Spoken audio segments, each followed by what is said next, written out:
नमस्कार दोस्तों, आपका स्वागत है नॉवल प्लैनेट में। तो चलिए आज की कहानी की शुरुआत करते हैं। Rebirth of devil queen, episode 11 Randhawa हवेली। आपके अंदर इतनी हिम्मत है तो बस इस घर से बाहर कदम रख के दिखाए। आप सोच भी नहीं सकते मैं आपके साथ क्या करूंगा, इसलिए सीधे सीधे सबके सामने सच बता दीजिए, क्योंकि इस बात का भी सबूत है मेरे पास कि उस दिन आपके कारण कृष्णा हॉस्पिटल से बाहर गई थी। रोहन ठंडे लफ्ज में कहता है तो रेवती जी जो बाहर की तरफ जा रही हैं, यही उनके कदम रुक जाते हैं। रोहन, ये तुम क्या कह रहे हो? रेवती ने ये सब किया, लेकिन क्यों? मुझे कुछ समझ नहीं आ रहा है, साफ साफ कहो क्या सच है? जसवंत जी रोहन को अपनी तरफ घुमाते हुए कहते हैं। तभी रोहन अपने फोन पर कुछ ऐसा दिखाता है जो सभी के होश उड़ा देते हैं, खासकर रेवती जी के फोन पर हमें दीन अस्पताल की फुटेज थी जहां रावती जी सभी से छुपे हुए कृष्णा के कमरे में जाती हैं और लगभग 5 मिनट बाद वापस आ जाती हैं। उनके जाने के बाद ही कृष्णा भी धीरे धीरे बाहर चली जाती हैं। उस दिन जब वो लोग फुटेज देख रहे थे तब उसमें रेवती जी के आने जाने वाला कोई भी सीन नहीं था, और अचानक वही फुटेज में ये चेंज कैसे हुआ, आगा ये सोचने वाली बात थी। हाँ, ये तो रेवती है, लेकिन हमने हॉस्पिटल में फुटेज चेक करवाया था न, उसमें तो ऐसा कुछ नहीं था, फिर ये कैसे? रंजीत जी हैरानी से रोहन को पूछता है। वही तो बाऊजी, उसमें ऐसा कुछ नहीं था और हमें लगा कृष्णा खुद से गई है, लेकिन ऐसी वजह तो बुआ जी थी। उस दिन की फुटेज से छेड़खानी की गई थी ताकि सच चुप हो जाए, लेकिन कहते हैं न, सच पर कितने ही पर्दे क्यों न डाल दो वो बाहर आ ही जाता है। अब आप सच बताएंगे या मैं खुद आपका इंतजाम पुलिस स्टेशन में करवाऊं? रोहन गुस्से से पूछता है। अब जब रेवती जी को लगता है कि उनके बचने का बिल्कुल भी मौका नहीं है तो अचानक ही उनके रंग बदल जाते हैं और वो वही सोफे पर पैर रख बैठ जाती हैं। हाँ, तो तुम लोगों को क्या लगा मेरे भाई को बेइज्जत करके तेरा ये बाप निकाल देगा और मैं शांति से तुम लोगों को खुश देखूंगी? हमारे माँ बाप की प्रॉपर्टी तक पर कब्जा करके बैठा है तेरा ये बाप, और तू कहता है मैंने ऐसा क्यों किया? रेवती जी इस बार रोहन की आंखों में आंखें डालकर बोल रही थी। ये आप क्या कह रही हैं? आप होश में हैं तो हैं? आपकी हिम्मत कैसी हुई बाऊजी से ऐसी बात करने की? अपनी तहजीब मत भूलिए बुआ जी। रोहन को बिल्कुल बर्दाश्त नहीं हुआ जब वो ऐसे बोल रही थी। तहजीब? वाह, तो पूछना अपने बाप से, क्या इसने मेरे भाई को पूरे गांव समाज के सामने बेइज्जत करके नहीं निकला था? पूछना। रेवती जी जब दोबारा बोलती है तो रोहन रंजीत जी के तरफ देखता है। उसे विश्वास था कि उसके पापा ऐसा कभी नहीं करेंगे, लेकिन सच सामने आना जरूरी था। जो तुम्हारे भाई ने किया था न, उसके लिए वो भी काम था, और उसकी ऐसी हरकत के कारण चाचा जी ने सारी जायदाद मेरे नाम पर कर दी थी और मरने से पहले तुम्हारी जिम्मेदारी मुझे दी थी। तुम्हारे भाई ने मेरे पिताजी को, माँ को, यहाँ तक कि तुम्हारे माँ बाप को भी जान से मार दिया था। वो तो तुम्हें भी मरना चाहता था, लेकिन ऐन वक्त पर मैं आ गया। लेकिन शायद मैंने गलती कर दी थी तुम्हें बचाकर। अगर मुझे पता होता आगे जाकर तुम मेरे ही परिवार को बर्बाद करने पर आ जाओगी तो मैं खुद तुम्हें अपने हाथों से मार डालता। इस बार रंजीत जी बहुत तेज आवाज में कहते हैं। आज तक किसी ने भी उन्हें इतना गुस्सा आया नहीं देखा था। झूठ बोल रहे हो तुम, मेरे भाई ने नहीं बल्कि तुमने मारा था मेरे माँ बाप को ताकि सारी जमीन जायदाद अपना नाम करवा लो। ये जो अच्छे बनने का दिखावा करते हो ना तुम, मुझे बहुत गुस्सा आता है। मन लगता है यही इसी वक्त तुम दोनों को जान से मार दूं, लेकिन ऐसे नहीं, मजा तो तब आएगा जब तुम सब खून के आंसू रोओगे। रेवती जी आपने जगह से खड़ी जोड़ी हैं और रंजीत जी के सामने आकर बोलने लगती हैं। उनके हर एक लफ्ज से नफरत की बू आ रही थी। पता है मैंने तेरे पोते को क्यों कुछ नहीं किया? क्योंकि तुम दोनों मियाँ बीवी की जान जो उस कृष्णा में बसती थी। मैं जब भी यहाँ आती थी न, उसे बहुत टॉर्चर करती थी, बहुत सुकून मिलता था मुझे, और वो बेचारी डर के मारे किसी को बता भी नहीं पाती थी। आखिर माँ बाप ही उसे इतने अनोखे मिले थे। हाँ हाँ हाँ। अरे नेहा बहू, क्या हुआ? तुम्हें चिंता करने की जरूरत नहीं है। जैसे तुम कृष्णा से नफरत करती थी मैं भी करती थी, इसीलिए परेशान मत हो। हाँ हाँ हाँ हाँ। वो पूरी पगलों जैसी हरकतें कर रही थी। ये तुमने बिल्कुल सही नहीं किया रेवती, बिना सच जाने तुम ऐसा कर भी कैसे सकती हो? क्या तुम्हें दया नहीं आए एक बच्ची का इस्तेमाल करते हुए? जसवंत जी आगे आते हुए कहते हैं। नहीं, बिल्कुल नहीं आए, और तुम लोग जिसका इंतजार कर रही हो न, वो कब का मर चुकी है। मेरे भाई ने उसे मारा है। बहुत चालाक बन रही थी, अगर चालाकी नहीं दिखती तो किसी की रखेल बनकर ऐस कर रही होती।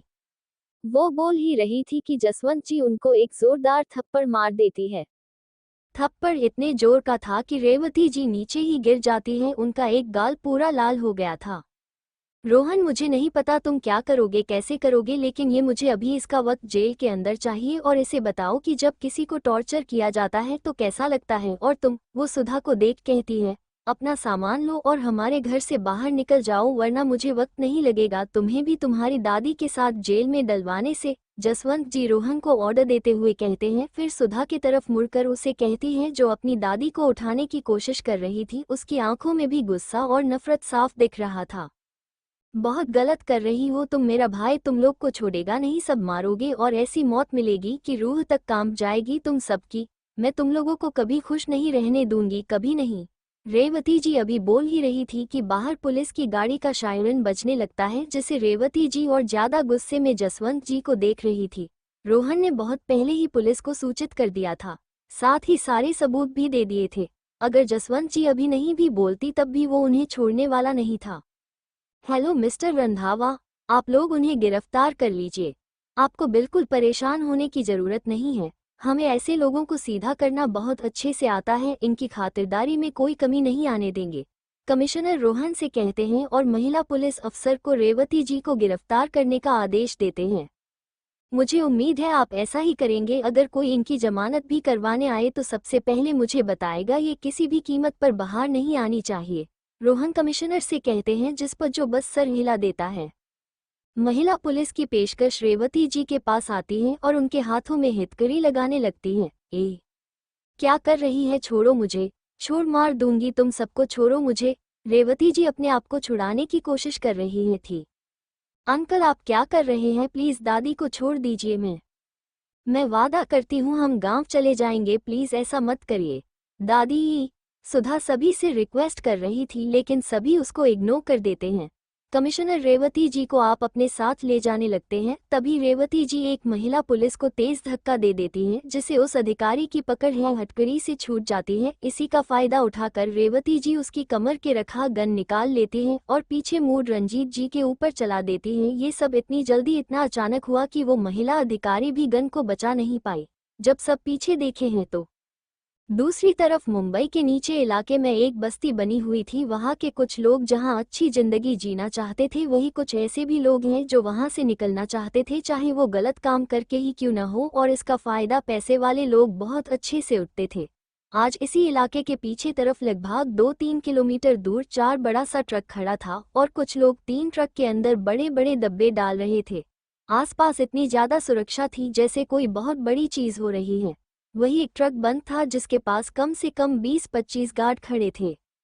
वही एक आदमी ट्रक के पास एक कुर्सी पर बैठा हुआ था, उसके पास भी कुछ गार्ड खड़े थे और वो सभी को ऑर्डर दे रहा था कि कैसे क्या करे। एक भी बॉक्स गिरना नहीं चाहिए, अच्छे से रखो और जल्दी करो, मेरे पास पूरी रात नहीं है। सिगार पीते हुए वो उन काम करने वाले लोगों से कहता है। वहीं उनसे कुछ दूर एक कार खड़ी थी, उसके अंदर कोई भी नजर नहीं आ रहा था। लाइट बंद होने के कारण कोई जान नहीं सकता था कि वहां कार भी खड़ी है।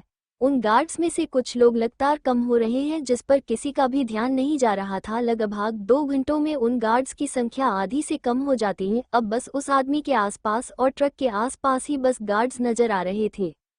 राका को फोन लगाओ, यहाँ का काम खत्म होने को है और वो निकम्मा अभी तक नहीं आया है, पूछो उससे काम खत्म हुआ कि नहीं। वो आदमी अपने पास एक 40-45 साल के आदमी को कहता है, जो उसका ही साथी था। सरकार, फोन नहीं लग रहा है राका का, वो आदमी वापस आते हुए कहता है। ऐसे कैसे नहीं लग रहा है, उसके दूसरे साथियों को लगाओ, पूछो क्या हुआ। वो आदमी जिसको सब सरकार कह रहे थे वो दोबारा उसको कहता है। तभी उसके चेहरे पर एक तेज रोशनी पड़ती है। अबे कौन है, किसकी इतनी हिम्मत हो गई। अभी वो बोल ही रहा था कि वहां धड़ाधड़ गोलियां चलने लगती हैं। वहां खड़े गार्ड चौकन्ना हो जाते हैं और जवाबी फायरिंग करने लगते हैं और जो लोग वहां काम कर रहे थे वो लोग तुरंत ही वहां से भाग जाते हैं। सामने एक कार लगातार चलती हुई उनके तरफ आ रही थी और उसके गेट से कृष्णा लटकी हुई थी। उसके हाथ में एक 47 था, उसे वो लगातार फिराई की जा रही थी। उसके तरफ सफेद रंग की शर्ट पहन रखी थी और उसके कमर में उसकी काली जैकेट बंधी हुई थी। कार ऑटो पायलट मोड में थी। वो धीरे धीरे चाटे हुए आगे आती है और एक जाती है, लेकिन कृष्णा ने गोली चलाना अभी भी नहीं रोका था। जैसी ही सरकार कृष्णा को देखता है, उसकी आंखों में हैरानी दिखने लगती है।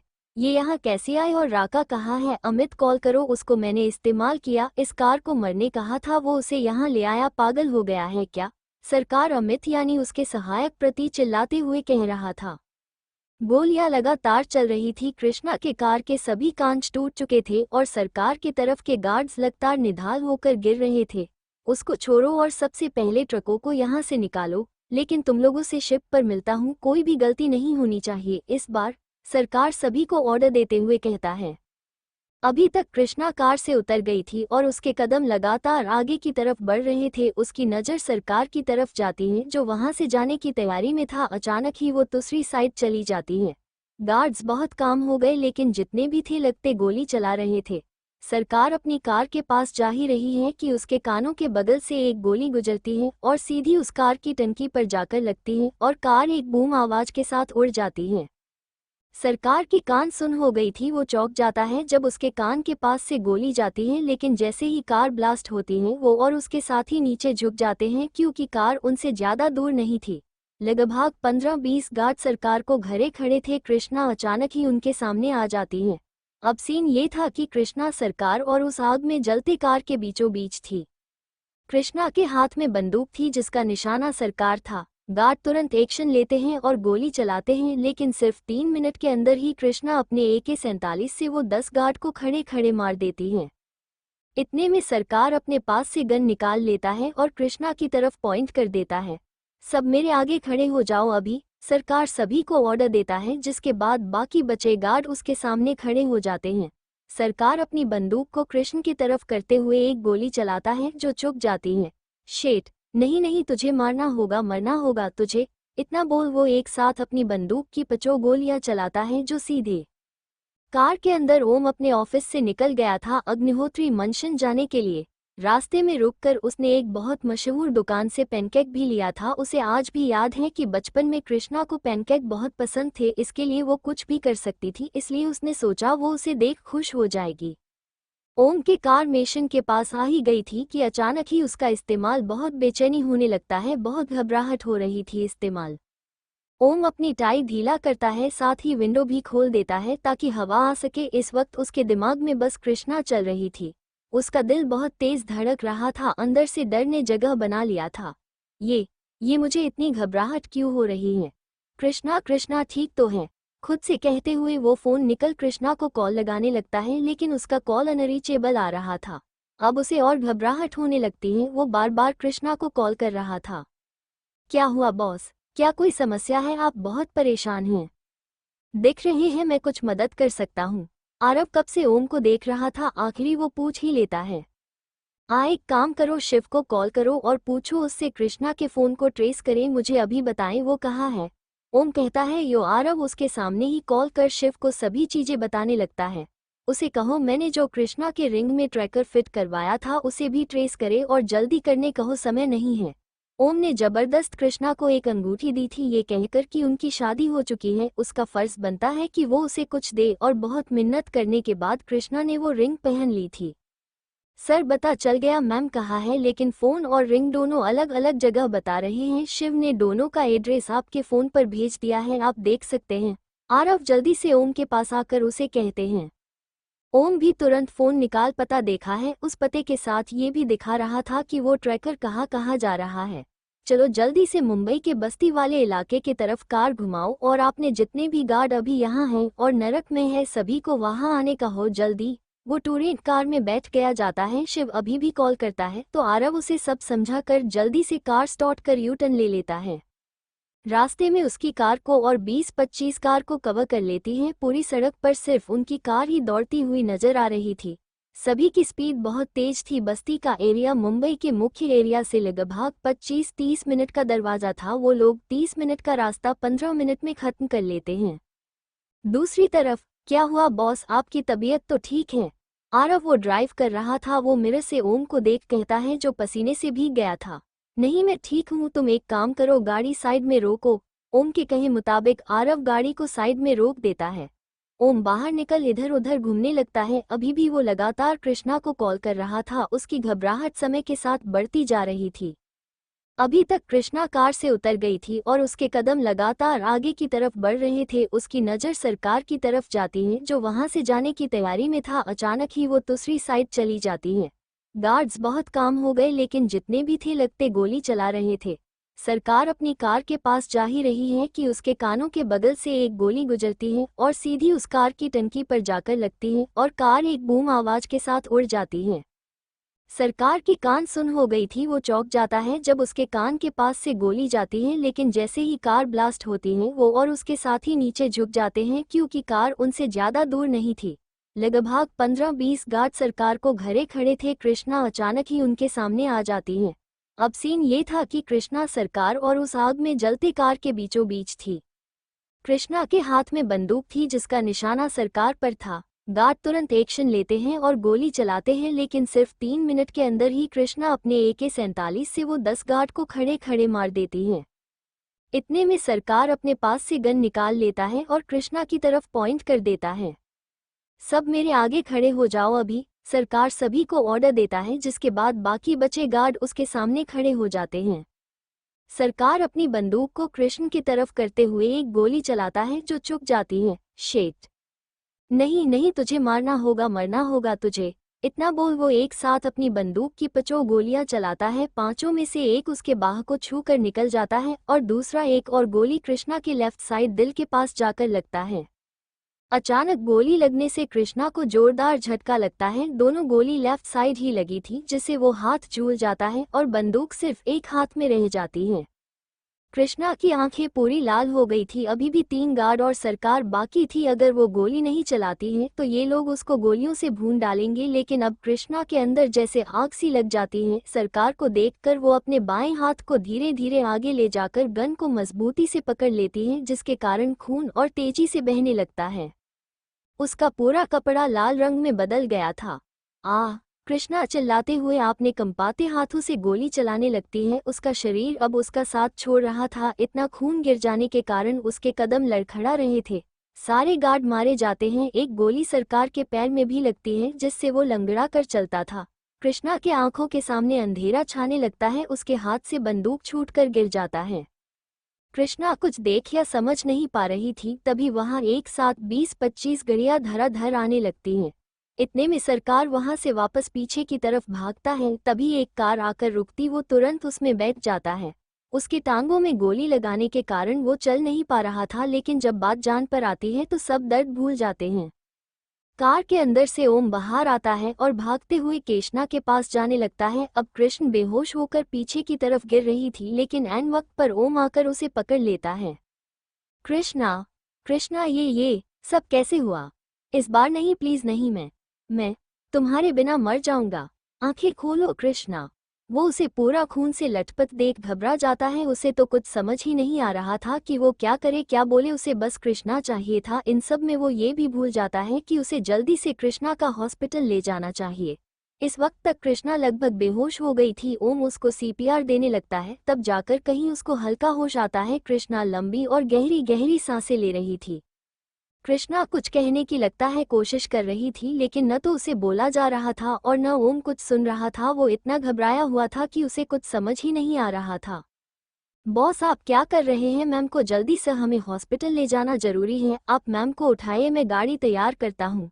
आरव के कहने पर वो होश में आता है और जल्दी से अपना शूट निकाल उसे कैसे भी कृष्णा के दिल के पास बांध देता है, जिससे कृष्णा की चीख निकल जाती है। ओम का तो दिल ही छलनी हो रहा था। उसके बाद वो कृष्णा को लेकर कार में बैठा जाता और कार अपनी पूरी रफ्तार के साथ वहां से निकल जाती है। कार में भी ओम खून को रोकने की कोशिश की जा रहा था, लेकिन कृष्णा का पहले से ही बहुत खून बह गया था। कृष्णा का सर ओम की गोद में था। कृष्णा अपने कांपते हाथ को ऊपर उठाती है और ओम के कॉलर को पकड़कर नीचे अपने ऊपर झुकाती है। ओम के आंखों से आंसू गिर रहे थे। अपने ऊपर झुकाने के बाद कृष्णा एक गहरी सांस लेती है और ओम के कान में कुछ कहती है। वो क्या बोल रही थी ये सिर्फ ओम को सुनाई दे रहा था, लेकिन जो भी था उस कारण ओम की आंखें और लाल हो जाती हैं। उसके चेहरे पर गुस्सा देखने लगता था। गुस्से के कारण उसकी नसें तक दिखने लगी थी। तभी कार रुक जाती है। बॉस जल्दी करिए, सारी तैयारी हो चुकी है, मैम को बाहर निकलिए। आरव जल्दी से ड्राइविंग सीट से बाहर आकर कहता है। सिटी हॉस्पिटल के बाहर सारी गाड़ियां रुकी हुई थी। आरव ने पहले ही सभी चीजों की खबर यहां दे दी थी, जिसके डॉक्टर पूरी तरह तैयार थे। जल्दी से स्ट्रेचर लाया जाता है। ओम कृष्णा को उस पर लेटा देता है। कृष्णा बेहोश हो चुकी थी, लेकिन उसने ओम का हाथ बहुत का कर पकड़ा हुआ था। वो लोग उसको अंदर ले जाने लगते हैं, तभी फिर से बहुत सारी कार वहां आती हैं और उसमें से अविनाश बाहर आता है। वट बॉयज दूसरा स्ट्रेचर लेकर आती है तो अविनाश के पीछे जा दरवाजा खोलता है, किसी को निकालता है।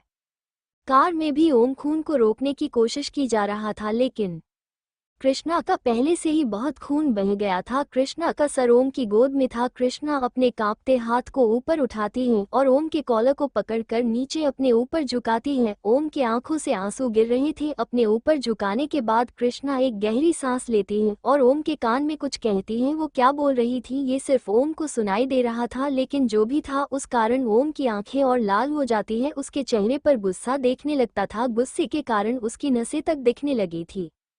तभी कार रुक जाती है। बॉस जल्दी करिए, सारी तैयारी हो चुकी है, मैम को बाहर निकलिए। और जल्दी से ड्राइविंग सीट से बाहर आकर कहता है। सिटी हॉस्पिटल के बाहर सारी गाड़ियां रुकी हुई थी। आरव ने पहले ही सभी चीजों की खबर यहां दे दी थी, जिसके डॉक्टर पूरी तरह तैयार थे। जल्दी से स्ट्रेचर लाया जाता है। ओम कृष्णा को उस पर लेटा देता है। कृष्णा बेहोश हो चुकी थी, लेकिन उसने ओम का हाथ बहुत का कर पकड़ा हुआ था। वो लोग उसको अंदर ले जाने लगते हैं, तभी फिर से बहुत सारी कार वहां आती हैं और उसमें से अविनाश बाहर आता है। वट बॉयज दूसरा स्ट्रेचर लेकर आती है तो अविनाश के पीछे जा दरवाजा खोलता है, किसी को निकालता है। वो रोहन जी को अपने बाहों में उठाकर स्ट्रेचर पर लिटाता है। उनके पेट से खून बह रहा था। वट बॉय जल्दी से उन्हें अंदर लेकर जाने लगते हैं। ओम पहले ही अंदर चला गया था। दोनों को सेम हाई फ्लोर पर आईसीयू में ले जाया जाता है। अविनाश के साथ सारी फैमिली वहां मौजूद थी। उसकी नजर ओम पर जाती है, जो पूरा खून से लथपथ था। वो उसकी ऐसी हालत देख डर जाता है। ओम तुम यहाँ, और ये खून, तुम ठीक तो? हाय, किसे चोट लगी है? अंकल अंकल आंटी कहाँ है? बोलो किसे चोट लगी है और इतना ज्यादा खून? वो ओह को झंझोड़ते हुए पूछता है। सर सर प्लीज शांत हो जाए, मैं आपको बता रहा हूँ, प्लीज इधर आ जाओ प्लीज सर। आरव अपने साथ हल्का सोडे में ले जाता है, लेकिन अविनाश की नज़र अभी भी ओम पर बनी हुई थी, जो बस लगातार आईसीयू वार्ड को ही देख रहा था। सर वो मंडम को गोली लगी है और वो अंदर आईसीयू में है, आरव अविनाश से कहता है तो वो उसे कंफ्यूज होकर देखने लगता है। बड़ी मैडम नहीं, कृष्णा मैम को गोली लगी है। वो अविनाश के मन की बात समझ लेता है, लेकिन आरव की बातों ने अविनाश के दोस्तों को जमीन खुआ दी थी। वो लड़खड़ा जाता है, लेकिन आरव उसे पकड़ लेता है। कैसे हुआ? वो ठीक तो है? हाँ। ओम क्या हुआ? कृष्णा को किसने कैसे लगी गोली? कुछ तो बोल। अविनाश आरव को चोर ओम के पास आकर उसने पूछा है, लेकिन ओम तो जैसे पत्थर बन गया था। तब तक कियान और बाकी सभी वहां आ जाते हैं। अविनाश के मुंह से कृष्णा के बारे में सुन रंजीत जी आगे आते हुए उसे पूछने लगते हैं, क्या हुआ मेरी कृषु का? कहाँ है? कृष्णा बोलो अभी कहाँ है, क्या हुआ उसे? रंजीत जी के पूछने पर अविनाश से देखने लगता है कि क्या उन्हें पहले से ही पता था कि रंजीत जी ने किसी को बताया था। लेकिन अभी इन सभी बातों के लिए समय नहीं था। वो अपने आप को संभालता है और हिम्मत कर रंजीत जी को सारी बात बता देता है, जो कुछ भी आरव ने उसे बताया। अविनाश की बात सुन वो जल्दी से ओट के तरफ जाते हैं, लेकिन गेट अंदर से बंद हो जाते हैं तो वो जा नहीं सकते थे। तभी पीछे से किसी के गिरने की आवाज आती है। जैसे वो पीछे मुड़ते हैं, सामने जसवंत जी बेहोश जमीन पर गिरी हुई थी। सभी उसको ऐसे गिरता देख डर जाते हैं। रंजीत जी ने ध्यान ही नहीं दिया था कि जसवंत जी क्या पूरा परिवार उनके पीछे थे। जैसे ही कृष्ण के बारे में कहा जाए तो बसंत जी ने सुना, वो बेहोश हो जाती हैं। शुद्ध परिवार पर जैसे दुख का पहाड़ टूटा था। कुछ समझ नहीं आ रहा था कि क्या हो रहा है। उनके परिवार के साथ किसकी नज़र लग गई है उन्हें। जल्दीबाजी में जसवंत जी अपने को अविनाश और कियान मिलकर उठाते हैं। डॉक्टर उन्हें भी एक रूम में शिफ्ट करते हैं। अविनाश के 1000 बार पूछने पर भी ओम कुछ नहीं बोल रहा था। वो बस मूर्त बना औरती को ही देखे जा रहा था। ऐसे ही 6 घंटे बीत गए थे। जसवंत जी को माइनर हार्ट अटैक आया था तो उनको भी ऑब्जर्वेशन में रखा गया था। वही रहान को पेट में गोली लगी थी, जिसको डॉक्टर्स ने सक्सेसफुली निकाल दिया था और अब वो खतरे से बाहर था। लेकिन कृष्णा का अभी भी इलाज चल रहा था। 6 घंटे होने को था, लेकिन उसकी कोई खबर बाहर नहीं आई थी। आदित्य और पीहू को भी खबर मिल गई थी। आदित्य तो खुद अंदर कृष्णा के पास था और पीहू का रो रो कर बुरा हाल हो गया था। राज ने रोहन का ऑपरेशन किया था तो उसके बाद वो भी कृष्णा के पास चला गया। धीरे धीरे सभी के लिए समय जैसे बोझ बन रहा था। इतने में सभी को पता चल गया था कि कृष्णा अग्निहोत्री ही कृष्णा रंधावा हैं। उनकी कृष्णा अविनाश उन लोगों को सब कुछ बता देता है, लेकिन एक बार भी नेहा कृष्णा के पास नहीं गई थी। पता नहीं उसके मन में क्या चल रहा था। वो रोहन के वार्ड में उसके साथ बैठी थी। ऐसे ही 2 घंटे और बीत जाते हैं। अब तो जैसे ओम के सब्र ने जवाब दे दिया था। उसकी आंखें अब तक लाख थी। उसने आपने कोई बदलाव नहीं किया था। तभी ओट का लाइट ऑफ होता है और आदित्य और राज बाहर आते हैं। दोनों को अपने सामने ही ओम दिख जाता है, जो अपने लाल आंखों से उन्हें देख रहा था या काहे घूर रहा था। आदित्य अपना मास्क नीचे करता है। उसकी हालत ठीक नहीं है। ऑपरेशन से होली निकल दी है, लेकिन इस दिल पर बहुत बुरा असर पड़ा है। खून बहुत ज्यादा बह गया था, इसलिए कोमा में जाने के मौके भी बहुत हैं। अगर अगले 12 घंटों में उसे होश नहीं आया तो। आदित्य अपना सर झुकाए हुए सभी चीज कह रहा था कि वो कितनी कोशिश कर रही थी, लेकिन आज डॉक्टर बनने पर उसे शर्म आ रहा था कि वह अपनी बहन को ठीक नहीं कर सकता। अविनाश और बाकी घर वाले ये सुन रोने लगते हैं। राज, आदित्य बेटा कुछ भी करो, लेकिन कृष्णा को बचा लो। मैं उसे दोबारा बिल्कुल नहीं खो सकता। कुछ भी करो, चाहे मेरी जान ले लो, लेकिन कृष्णा को बचा लो। रंजीत जी आगे आते हुए कहते हैं तो राज उनके गले लग जाता है। संभालिए अंकल अपने आप को, हमारी कृष्णा को इस बार भी कुछ नहीं होगा। जैसे उसने हर बार खुद को खुद से जीता है, इस बार भी वो मौत को हरा कर आएगी। राज उनको हिम्मत देते हुए कहते हैं, लेकिन आज एक बूढ़ा बाप अपने बेटे पोती को इस हालत में देख रो पड़ता है। ओम बिना किसी को कुछ भी कहे, बिना कृष्णा को देखे वहां से जाने लगता है। बाकी किसी की भी नजर उस पर नहीं गई सिवाय अविनाश के। वो कृष्णा को सभी को संभालने का इशारा कर उसके पीछे जाने लगता है। ओम अस्पताल से सीधा बाहर निकलता है और कार में बैठ वहां से जाने लगता है। अविनाश भी उसका पीछा करने के लिए अपनी कार में बैठ जाता है। ओम की कार मुंबई से बाहर एक सुनसान इलाके की तरफ आकर रुकती है। वो अपनी कार से निकल असगे जाने लगता है। 10-15 कदम चलने के बाद डेड एंड आ जाता है, लेकिन ओम लेफ्ट साइड घूमता है। तभी अचानक से वो दीवार वहां से हट जाती है, बिल्कुल एक दरवाजे की तरह। साथ आना चाहते हो तो आ जाओ।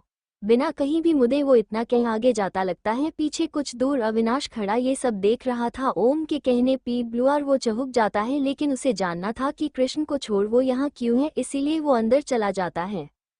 अंदर जाते ही उसे तेज खून की गंध आती है। आसपास पूरा खून ही खून नजर आ रहा था, चाहे वो दीवार पर हो या जमीन पर।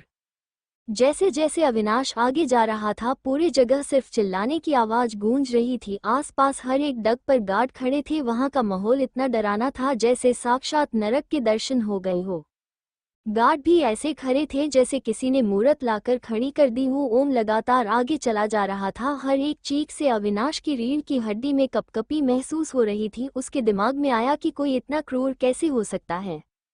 आगे एक बहुत बड़ा कांच का दरवाजा नजर आता है। अंदर का नजारा देख अविनाश के कदम अपनी जगह रुक जाते हैं। उसकी आंखें चौड़ी हो जाती हैं।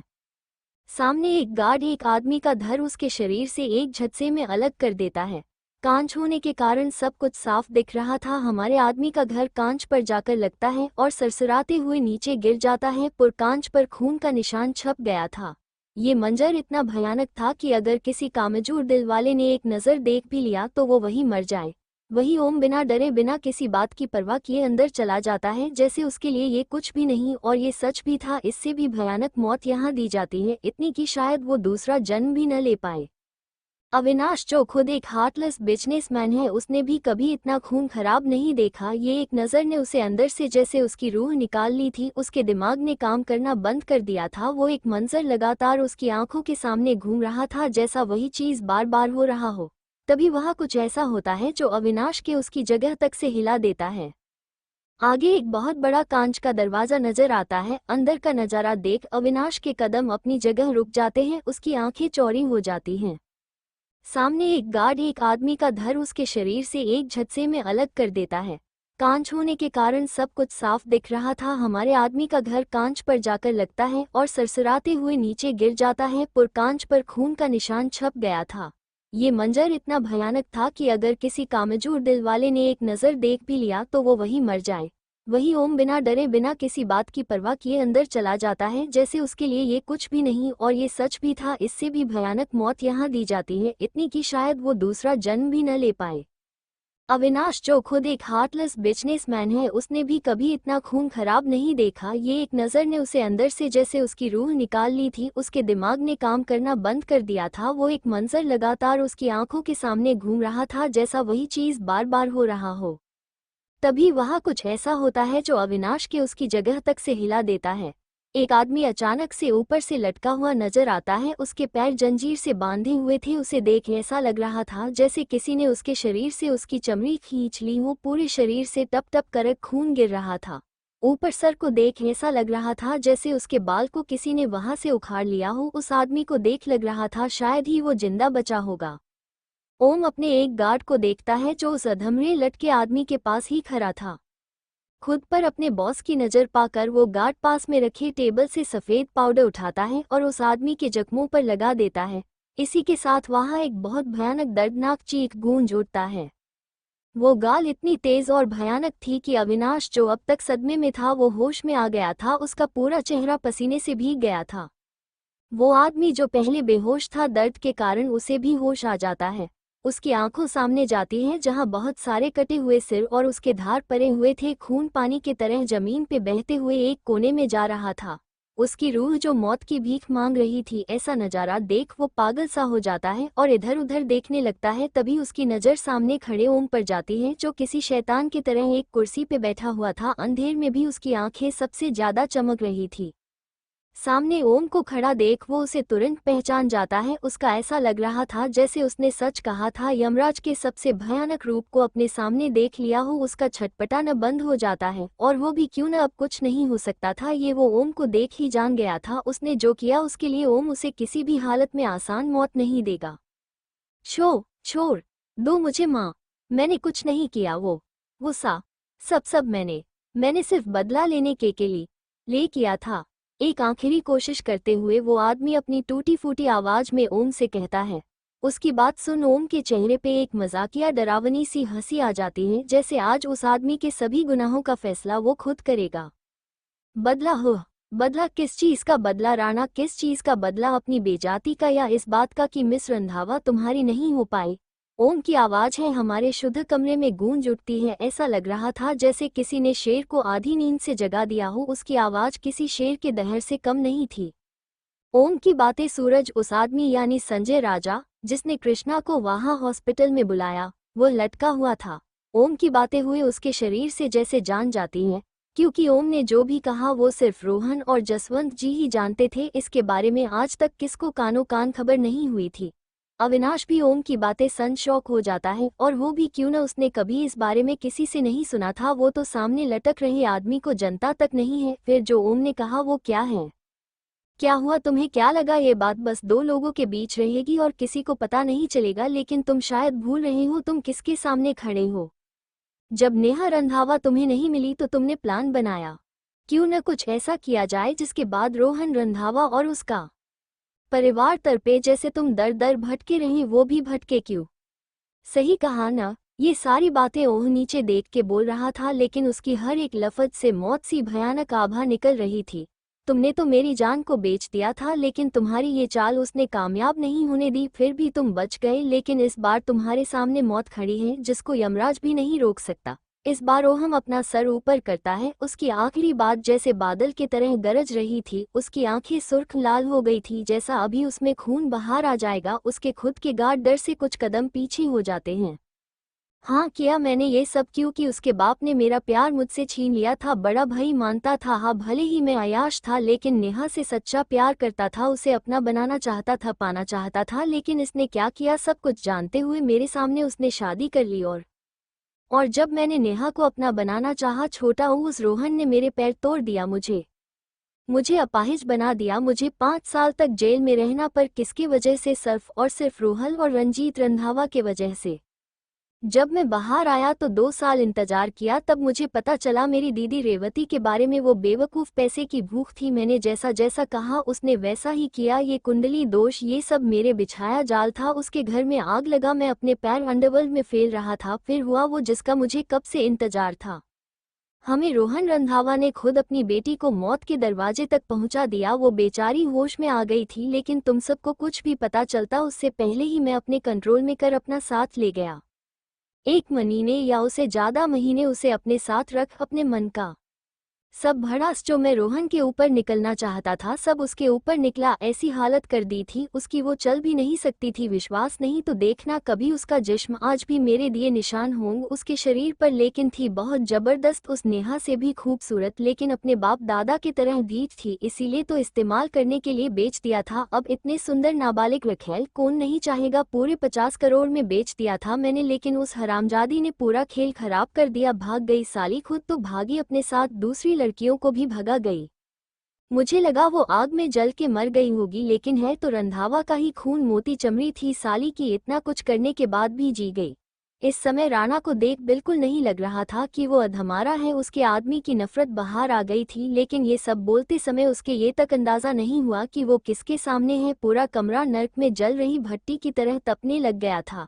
जब तक राणा की नज़र ओम को देखती वो चिल्लाते हुए धम से नीचे गिर जाता है। उसके तेज तेज तड़पने चिल्लाने की आवाज़ें पूरे कमरे में गूंजने लगती हैं। तभी अगर आपको ये कहानी पसंद आई हो तो वीडियो को लाइक और चैनल को सब्सक्राइब करना न भूलें। अपनी राय और सुझाव कमेंट में ज़रूर बताइए। फिर मिलेंगे सिर्फ नॉवल प्लैनेट पर। धन्यवाद।